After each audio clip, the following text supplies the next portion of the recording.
রাসূলের উপর দুইটা কাজ ফরজ ছিল, যেটা আমাদের উপর নফল।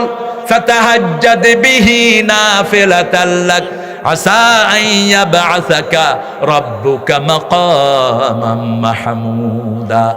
তাহাজ্জুদ রাসূলের উপর ফরজ ছিল, তিনি রাতে না পড়তে পারলে দিনে সেটা কাজা করতেন।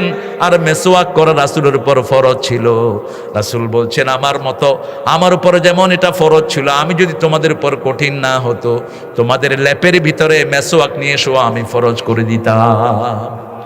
এই জন্য মুখে সুঘ্রাণ রাখবেন। কি ঘ্রাণ? মেসওয়াক করবেন 5 ওয়াক্ত, পকেটে মেসওয়াক থাকে যেন আপনার। রাসূলের জীবনের শেষ কাজ কি? শেষ কাজ কি?